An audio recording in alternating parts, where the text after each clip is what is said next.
आप देख रहे हैं शाहीन टीवी। नमस्कार, मैं मुशफिक खान और आप देख रहे हैं शाहीन टीवी। लोकसभा चुनाव के दूसरे चरण के लिए 26 अप्रैल को बिहार के सीमांचल में 3 जिलों में वोटिंग होगी, जिसके लिए तमाम उम्मीदवार मुस्लिम बहुल इस इलाके में वोटरों को अपने पाले में करने की कोशिश कर रहे हैं। इस बार AIMIM भी मैदान में है। पिछले 10 सालों से सीमांचल के पिछड़ेपन को बड़ा मुद्दा बनाते हुए असदुद्दीन ओवैसी लगातार यहां पर डटे रहे हैं, जिसका फायदा 2020 के बिहार विधानसभा चुनाव में मिला, जिसके कारण पार्टी इस बार लोकसभा के मैदान में भी है। लेकिन ग्राउंड जीरो पर क्या है हालात, जनता किसका देगी साथ, सीमांचल का सियासी समीकरण, ओवैसी फैक्टर, किसको फायदा किसका नुकसान, इसी को जानने के लिए मैं निकला हूं और आप पहुंचा हूं 22वीं विधानसभा में, जो कि यहां पर आज असदुद्दीन ओवैसी की सभा भी चल रही थी और वो जनता को संबोधित भी कर रहे थे। तो चलिए सीधे जानते हैं लोगों से कि लोगों के मन में क्या है। सर, आपका नाम क्या है? अरे नाम तो बोल दो। आपका नाम? मोहम्मद मुनाजिर। और मुनाजिर भाई, इस बार क्या हाल है? अभी ओवैसी जी आए थे, उनका भाषण चल रहा था, चुनावी माहौल है, किस तरफ रुख जा रहा है? इस बार तो AIMIM जा रहा है भाई। AIMIM को आप लोग क्यों पसंद कर रहे हैं? इसकी वजह ये तो नहीं है कि बिहार में कोई बड़ा मुस्लिम चेहरा नहीं है और सीमांचल एक बड़ा मुस्लिम बहुल इलाका है, इसकी वजह से यहाँ असदुद्दीन ओवैसी अपनी सियासत को खड़ा करना चाहते हैं? नहीं, मुस्लिम लेके नहीं है। सबसे पहले अख्तरुल इमाम जो बोलते हैं सिर्फ मुस्लिम के लिए बोलते हैं क्या? विधानसभा में सबके लिए बोलते हैं, दलित के लिए बोलते हैं, हिंदू के लिए बोलते हैं, मुस्लिम के लिए बोलते हैं, जो भी लोग दबे कुचले लोग हैं सबके लिए बोलते हैं। और पूरा 1947 से लेकर अब तक अगर वो सबके लिए बोलते तो फिर सीमांचल को ही क्यों चुना? और भी तो देश में बहुत सारे प्रदेश थे। नहीं है ऐसा ये AIMIM लड़ रही है ना पार्टी, ऐसा तो नहीं कि सीमांचल ही लड़ रहे सिर्फ। मैं आ रहा हूँ आपके पास। इंडिया का हिस्सा है कि नहीं? आपका नाम क्या हुआ? मोहम्मद बजरुल आलम फकीर टोली। बिल्कुल इंडिया का हिस्सा है। मैं ये कह रहा हूँ कि सीमांचल शुरू से कांग्रेस का गढ़ रहा है, लेकिन ऐसी क्या वजह रही कि अब वो कांग्रेस से खिसकता जा रहा है और असदुद्दीन ओवैसी यानी AIMIM उस पर अपनी पकड़ मजबूत कर रही है? वो सीमांचल के लिए, हक के लिए लड़ रहे हैं, हम लोग के हक के लिए लड़ रहे हैं, तो उसके लिए हम लोग भी लड़ रहे हैं। तो आप लोग असदुद्दीन ओवैसी की इस लड़ाई में साथ दे रहे हैं? बिल्कुल दे रहे हैं, जान से, जिगर से, पैसे से, धन से, दौलत से, सबसे दे रहे हैं। लेकिन बड़ी जरूरत तो वोट से है। तो वोट तो जब जान ही उसके पास है तो फिर वोट कहाँ गए, कहाँ जाएंगे? उसी के पास ना जाएंगे। अलग थोड़े हो जाएंगे। ठीक। सर, आपका नाम क्या हुआ? मेरा नाम मोहम्मद आदिल है। आपसे हमारा सवाल ये है कि यहाँ पर इंडिया गठबंधन और NDA गठबंधन दो पार्टी है, जिसमें इंडिया गठबंधन में तेजस्वी यादव हैं और राहुल गांधी हैं, और ये दोनों मुसलमान वोट को अपना वोट बैंक कहते हैं, चाहे वो तेजस्वी यादव का MY समीकरण हो या राहुल गांधी का नफरत के बाजार में मोहब्बत की दुकान हो। तो क्या इस बात को असदुद्दीन ओवैसी सीमांचल के इलाकों को समझा पाएंगे कि हम मुसलमानों की हिमायत करेंगे? देखिए, सीमांचल के लोगों को समझाना कोई इसमें मुश्किल बात नहीं होगी, इसलिए कि इन लोगों ने MY हो या किसी भी समीकरण को बना करके ये वोट ले जरूर रहे होंगे, लेकिन असदुद्दीन ओवैसी साहब जो यहाँ पर आए हैं ये MY समीकरण न गठबंधन समीकरण बल्कि सीमांचल की बदहाली के लिए आए हैं। इसलिए लोगों को समझाना कोई बड़ी बात नहीं होगी, क्योंकि सीमांचल की बदहाली खुद बता रही है कि यहाँ जो असदुद्दीन ओवैसी जैसे पार्टी की ज़रूरत है, जो अख्तरुल ईमान जैसे लोग असम्बली के अंदर आवाज़ उठाते हैं, और ज़रूरत है कि वो पार्लियामेंट में जाकर के आवाज़ उठाएँ। जी। अच्छा सर, आपका नाम क्या हुआ? मोहम्मद नाम है। अच्छा ठीक है। एक कैमरा मैन इधर। AIMIM को 2020 के बिहार विधानसभा में काफ़ी फायदा पहुंचा था, जिसके कारण अब लोकसभा के भी मैदान में है, तो इस बार फायदा पहुंचेगा? बिल्कुल यकीनन फ़ायदा पहुंचेगा। आप देख रहे होंगे कि पहले 2015 में जब पार्टी आई थी तो आपने देखा होगा कि बहुत कम तादाद में लोग जुड़े थे, लेकिन आपने 2020 में देखा कि हमारे 5 विधायक जीते। इंशाल्लाह अब 2024 आप देखिए कि इंशाल्लाह हमारे MP भी पार्लियामेंट जाएंगे। ठीक। सर, आपका नाम क्या है? मोहम्मद नाम है हमारा। इस इलाके में कांग्रेस की पकड़ कमज़ोर क्यों हुई, उसकी वजह क्या है?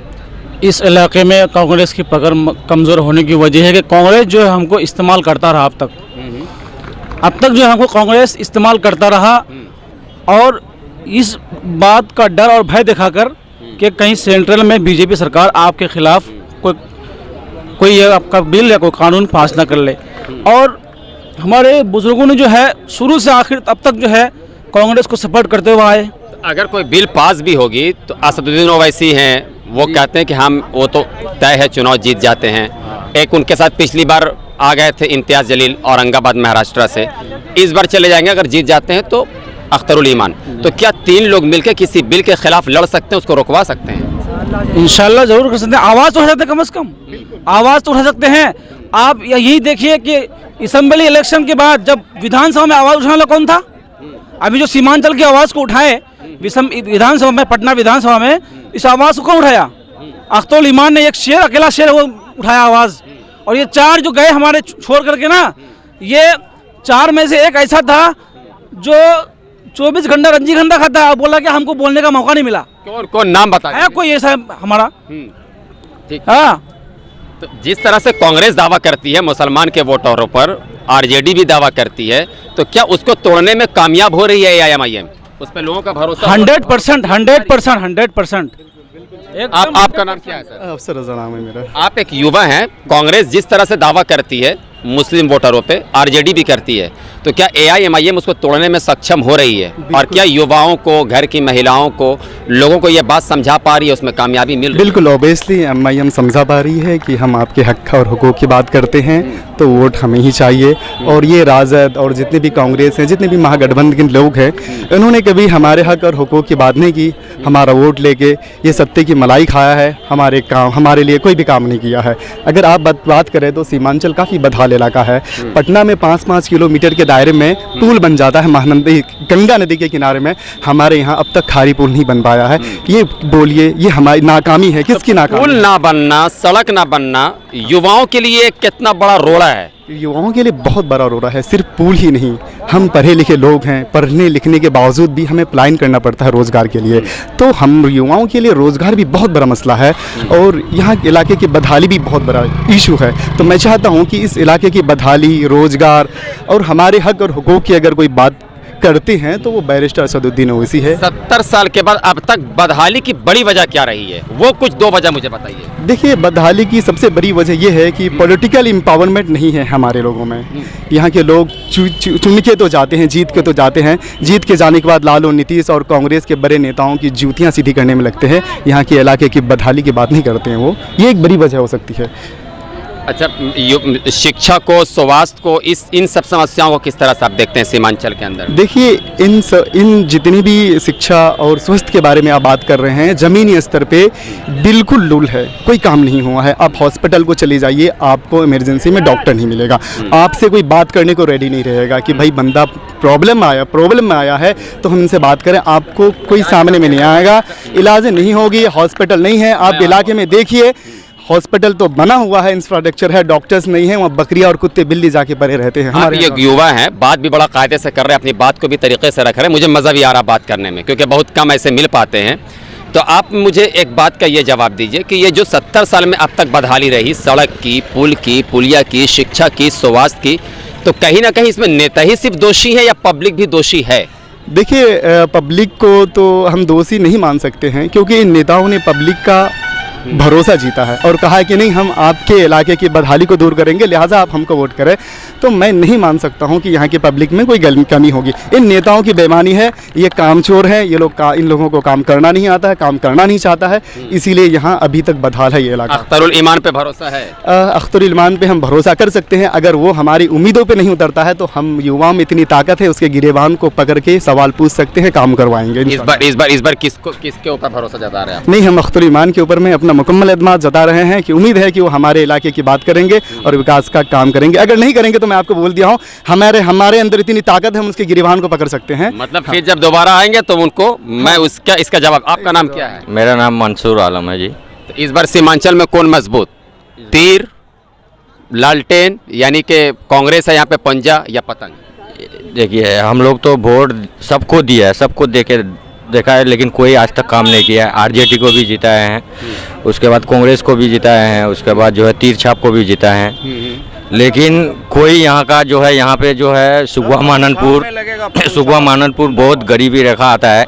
यहाँ पे रोजगार कम है जो है, और शिक्षित कम है, पढ़े लिखे, यहाँ पे कोई चीज़ का साधन नहीं है। तो उस चीज़ के लिए फोकस करना चाहिए। वोट किसको दे रहे हैं इस बार? यहाँ पर कौन जीत कर जाएगा? इस बार तो अख्तरुल इमाम को वोट दे रहे हैं। क्यों अख्तरुल इमाम? क्यों एआईएमआईएम पे ही भरोसा क्यों है? नहीं तो सबको देख लिया, आरजेडी को दिए, वो भी काम नहीं किया, पतंग इसको जो कांग्रेस को दिए उसको भी, वो भी काम नहीं किया। सबको दिया मौका, बार बार, एक बार एआईएमआईएम। जी, है ना, बिल्कुल। तो ये सब युवाओं थे जो मैं 22वीं विधानसभा में युवाओं से बात कर रहे थे, क्योंकि यहाँ पर अभी असदुद्दीन ओवैसी की सभा चल रही थी। वो जनता को संबोधित कर रहे थे और 26 अप्रैल को मतदान के लिए, वो पतंग छाप के लिए वो अपील कर रहे थे। लेकिन यहाँ पर जो सीमांचल का ज़मीनी मुद्दा रहा है आज़ादी से लेकर अब तक, वो सबसे बड़ा मुद्दा रहा यहाँ के युवाओं का पलायन करना, यहाँ की शिक्षा, स्वास्थ्य, पुल पुलिया और बाढ़ में ज़मीन की कटाव का जो बड़ा समस्या रहा है, जिससे लोग आज तक जूझते आ रहे हैं। लेकिन इन्हें अभी तक किसी भी नेताओं ने इन सब चीज़ों से इन्हें मुक्ति नहीं दिलाया। लेकिन अब इन्हें उम्मीद है कि एक नई पहचान मिली है इस इलाके को और एक नई पार्टी आई है जो 2020 में काफ़ी अच्छा परफॉर्मेंस किया था और 5 सीट यहाँ से जीती थी AIMIM। तो इस बार AIMIM से किशनगंज लोकसभा से अख्तरुल ईमान मेंबर ऑफ पार्लियामेंट के लिए यहाँ से प्रत्याशी हैं। और ये लोगों को ये भरोसा है कि अख्तरुल ईमान ने जिस तरह अपने विधायक के कार्यकाल में काम किया है, जो कि अभी मौजूदा अमौर से विधायक हैं, इसी तरह लोगों को ये उम्मीद है कि हम लोगों की जो भी बातें वो दिल्ली में उठाएंगे, दिल्ली तक पहुंचाएंगे और हमारी हर समस्या का निदान होगा। लेकिन जब 26 अप्रैल को मतदान डाले जाएंगे, जनता किस पर भरोसा जताती है, ये देखना बड़ा दिलचस्प होगा। कैमरामैन साबिर के साथ मैं मुशफिक खान, शाहीन TV बिहार, किशनगंज। आप देख रहे हैं शाहीन TV।